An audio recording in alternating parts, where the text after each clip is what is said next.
I bet everybody watching live on One Sports right now, the Magnolia faithful. And if you're Meralco, you don't want these people standing around. You gotta move because mauubusan ka na naman ng oras sa shot clock. Use them to Jackson. Here it comes. What? What a cold-blooded hit by Travis Jackson. Where did this guy come from off the bench? He is hot. Baroka sa kabila. Wala. Rebound Hodge. An opportunity for Meralco to tie the game. Maybe even retake the lead. Newsom on the move, looking for that daylight. Chris, not double team. Where does he go? Back out to Jackson. 6 to shoot for the guys in white. Jackson dancing with Alalon. Bang! Travis Jackson has been unleashed. What just happened? Where did this guy come from? Just the momentum and the confidence by Travis Jackson has now put Meralco up by 1. Magoo. His third three-pointer of the game. The last 2 back-to-back, none coming at a better time for Coach Norman. And he wanted this. Did not look at anybody else. Dead set. Si Pinto pinasok para kay Black for defensive purposes. Under a minute remaining in this one. Magnolia is down by 1. Rivas won't shoot from there. They are looking for Lee. 3 to shoot. Paul's gotta go. Puts it uli. Dinyo Samyong. And if Magnolia would win this ball game because of their defensive system, Meralco is giving them a dose of their own medicine. Grabe yung recovery ni Newsom. Naiwan eh. That was half a step behind, but he used his leaping ability and his length. Just to remind everyone, this is the exact defense that brought them back against NLEX. They're the #1 team in terms of steals per game. Aaron Black ang magtatawid. He gets there just in time. Meralco looking to extend their 1-point lead. Hugnatan, the veteran. Kontra kay Rivas, the veteran as well. Reyna lost his dribble. Where does he go? Forced to call their final timeout. With Newsom, sila mga target ni Hodge. Binabantayan ni na Lee. Baroka. Andiyan din si Rivas, Corpus, and Halalon. Jackson curling. Newsom off the secondary. Newsom puts it up. Is fouled. What a play by Coach Norman Black. And you always can't help but be excited tuwing ganito ang segundo. Coach Norman Black magta-timeout. Meron at meron maganda. Look at the double decoy and then it's Chris Newsom that they set up. That was a well-run play. Very patient. Ang lapit na mag 5 seconds doon, Magoo, ha? Newsom at the line. Takes care of the first one.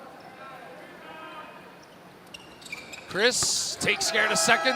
93-90. 21.5 seconds remaining. Huling timeout na rin to para sa Magnolia. Lee will inbound. Halalon pops out. Corpus flashes. Fakes the pass back to Lee. They want it with Halalon, but Pinto is denying him. Is that away from play? This is what you don't want to happen.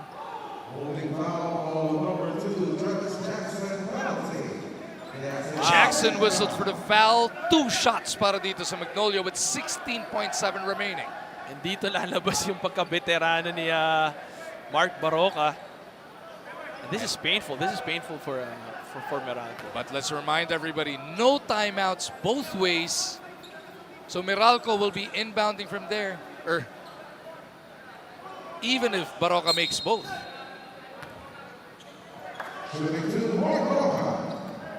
And you gotta know already what to do if you're Meralco. Diba? Bawal ka magkamali dito sa remaining 14 seconds of the shot clock. Sorry, the shot clock. And 16 seconds of the game clock. Baroka cuts their deficit to 1. No timeouts either way. Here we go. Black will inbound. Jackson ang tumanggap. Double teamed at the corner. Foul whistled. Magnolia did not want to foul. They don't look like they wanted to foul. But there's just so much time remaining on the game clock. 15 seconds. Even if he makes both free throws, that's more than enough time to get off a shot, a clean shot. These are not too many minutes so far this tournament. Actually, kahit last year. Pero solid yung Look how puso. steady he is. Oh, in solid the yung end game. puso. The nerves, not showing much of them.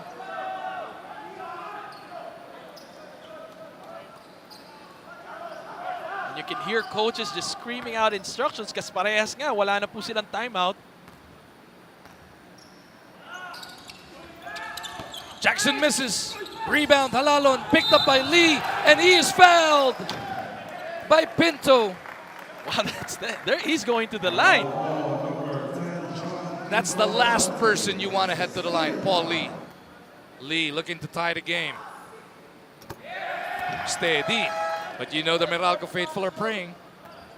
They still have possession with 13 seconds to go anyway. They just shouldn't turn over the ball. They have to inbound it properly. Game is tied at 94. Can Meralco come up with a basket here? Can they go for their second win? Newsome and Discarte, 7 to go. Chris will make his move. 4, 3. Newsome puts it up. We head into overtime. Hodge and Corpus jumping it up. Si Hodge ang mananaig. Sama nga niya, like one mentioned, nandiyan dyan si Black, Jackson, Hugnatan, and Newsome will complete their 5. Newsome has Lee switching over to him. Chris on the move. He missed that shot in regulation to win it. This time he made sure he got the layup. Wow, and talk about showing up just in time itong si Chris Newsome. Talaga namang kailangan ng puntos. Took matters into his own hands. And he knew Lee had 5 fouls. He knew Lee could not be as aggressive. Paul babawi, hindi makuha. Lee with 28. Looking to drop his first 30-piece in the bubble.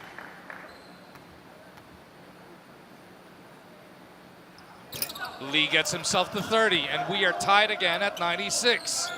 Kasama ni Lisa Saheg, etong sina Halalon, andiyan din si Baroka, Corpus, and Rivas. Black ang metangan para dito sa Meralco. Hugnatan, high post. Rivas on him. Reyna looks around, gets it over to Jackson.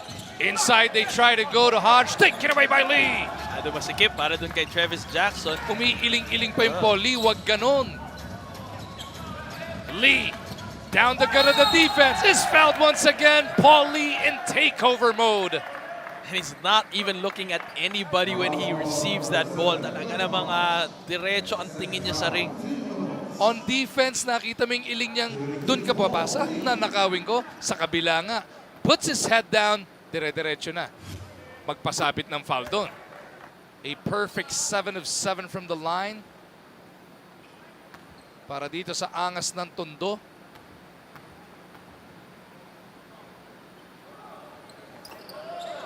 Make that 8 for 8. And now Magnolia is up by 2. Magnolia playing minus Sangalang and De La Rosa for this one. But they are up by 2 with under 4 minutes remaining in OT. Newsome directing traffic. Dalawa lumapit. They go to Black. 3-pointer on the way. That's good! I'll talk about the young guns delivering for Meralco. Aaron Black and Travis Jackson. Aaron Black now with 16 points. Pangatlong tres na rin niya yun. Halalon gustong bumawi. Gio puts it up. Could not get the bounce sa rebound play. Merong foul. Para mapapalipad ni Travis Jackson yung Jackson Corpus, mukhang meron talaga nangyari yung small foul.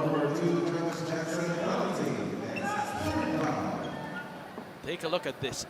Wide open triple by Aaron Black. These young guns of Coach Norman, cold-blooded hits. Kanina si Jackson, ngayon naman si Black. And they don't hesitate. That's what we've been looking for from the starting 5 of Meralco. Diba? Yung tentative sila eh.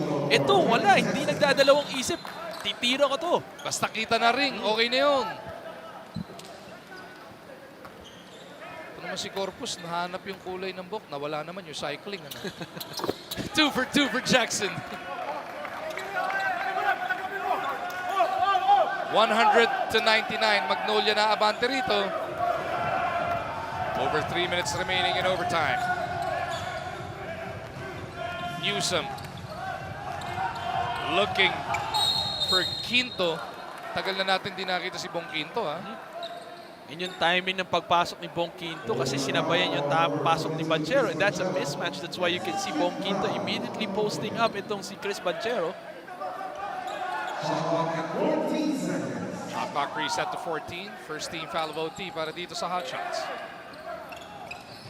Hugnatan coming out to meet this pass. Somebody has to get the ball because he's way out. Reynolds to the cup.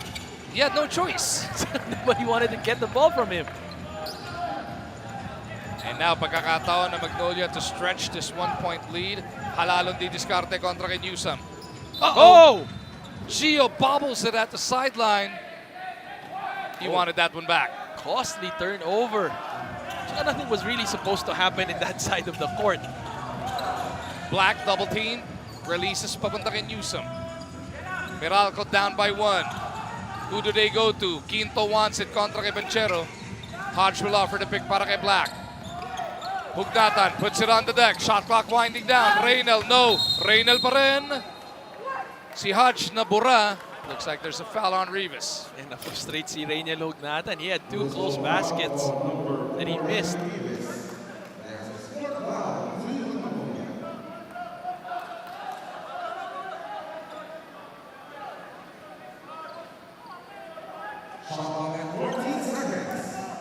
Sideline inbound para sa Bolts. Fresh 14 once again.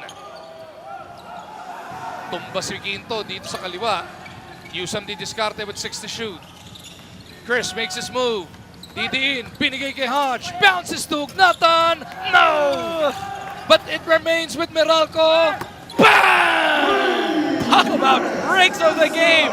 Yung magic bunot at mga pulot ng Meralco. Newsom puts them ahead by 2.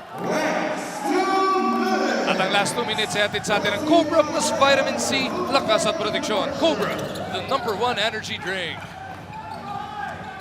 Wala si Paulie sa sahig. Sino titira? Halalon wants it. Halalon gets it to Corpus. Jackson misses it at the cup. Paulie is waiting at the sidelines for the next dead ball situation. But Meralco wants a 2-possession lead. Quinto kontra Banchero. He wants to back him down. Quinto, tumulong si Jackson. Binigay kay Hodge. He'll be at the line for 2 shots. Ito yung sinasabi natin na bumubuhay dito sa Meralco. It's them moving without the ball. Those cuts to the basket, those sharp cuts to the basket with the intention to receive and score. Lakas move na to atid sa atin ng Cobra plus Vitamin C, lakas at proteksyon. Cobra, the #1 energy drink. What a game this game. Parang all of a sudden, somebody just woke the monster inside Chris Newsom, and now he's just such an offensive threat for Meralco. 20 points, 7 rebounds, 6 assists for Chris Newsom. He's 7 of 8 from that free throw line. Cliff Hodge kanina 2 for 2. Takes care of that first one. Tandaan natin, hindi pabor ang free throw kay Cliff Hodge, pero dito sa laro na to, so many unsung heroes para sa Meralco if they do end up winning this game. And his average is below 50%, but tonight, perfect from the field, from the free throw. Check that. He needs this to make it a 2-possession game, and he obliges. Meralco up by 4. Magnolia will sue for time. He has 32 points already across his name, playing with 5 personal fouls here. He's trying to keep up with his career best, I think, which was still in rain or shine. Halalo na magtatawid. Nasa kanan niya si Baroka, si Lee. Pupunta doon sa baseline. Rivas and Corpus will complete the 5. Lee trying to get away from Hodge. Baroka looking to make it happen. 7 to shoot for Magnolia. Andy Mark to Jackson Corpus. Puts it on the deck. Corpus to the cup. Making up for his miscue kanina. Talk about the right decision. Good defense by Meralco, making sure there's always a guy in front of every man. But Jackson Corpus there, braving that drive to He's able to deliver, just bringing the lead down to 2 points. 12 puntos na para kay Corpus on 5 of 7 shooting from the field. Samahan mo pa ng 8 boards. Maroka whistled for the foul. Here's that decision. Good move. Nakita niyang nag-overextend itong si Rainiel Hugnatan. Drives to the basket. And there was, Rafi Rivas was still there. So kung if ever maipit siya at mag-commit si Bong Quinto, pwedeng i-drop pass. But late na yung commit ni Bong Quinto and he had a wide open lane. Bringing just this a 4-point lead into a 2-point lead. Both squads are in the penalty. Kaya si Newsam ay nandiyan ulit sa line. 7 out of 8 from the free throw. But just the contribution of Chris Newsam across the board. But yun lang. So make or miss, it'll be a one-possession game as Almazan checks in. Kailangan ipahinga ni Coach Norman Black bigla si Rainiel Hugnatan. Naiwanan na nga siya sa depensa in the previous play. Newsam takes care of the second. That's a 3-point lead para sa Meralco. 58 seconds remain. Magnolia has just 1 timeout remaining. They don't want to burn it right here. Want to save it for the end game. Baroka from the left wing. Puts it up off the window and the mark with a big hit. You gotta cut him when he curls because that's his favorite go-to move. He's gonna curl to the basket, takes it to the opposite side, and then attacks you from the right angle for that. Look at this move, this floater off the board. 17 points in the game para dito. Kay Kuya Mark Baroka, Coach Norman Black will call his penultimate timeout. Lamang pa rin ang isang Meralco Bolts dito. Newsam ang maglalabas in the backcourt. Aaron Black ang magtatawid para dito sa Meralco. Being given that space by Lee. 40 seconds remaining in this one. They go to Hugnatan. Rainiel against Rivas. Back to Newsam. 22 points for that man. 5 to shoot. Newsam lost his dribble. Hugnatan puts it up. Long 2, no. Rebound. Pupulutin ni Newsam yung loose ball. Grabe yung Cliff Hodge, no? Patapik-tapik lang, but he's just timing it well. About a 10-second differential here between the clocks. Newsam on the move, trying to extricate himself. Newsam! Oh! Are you kidding me? I would bet that wasn't the shot he would want to take, but he had to take it. Chris Newsam, just the heart that he's showing in his ball game. Grabe. Itong si Chris Newsam, he missed that shot in regulation to try and win it, but he has come up bigger, larger than life here in overtime. Clutch free throws plus this bailout jumper from that right corner to push their lead to 3. Oh yeah. Ano kaya ang gagawin nila Coach Chito right after this? Let's take another look at this one. Take a look. He leads himself to the court. That's good defense, but better offense there by Chris Newsam. And time and again, because they're putting Mark Baroka on Chris Newsam, tinatanong lang ni Chris Newsam. But this was far away from the basket. So tonight, they're 33% itong Magnolia from the 3-point line. And we're showing you that stat line because that's probably what they need to even extend this ball game. They're down by 3 with 10 seconds remaining. More or less, everybody knows they'll probably give it to the guy that can shoot it, which is Paul Lee. So let's see how they're going to set him up. No more timeouts for Magnolia. Lee against Newsam. Long 2 lang to. No! Rebound, Almazan.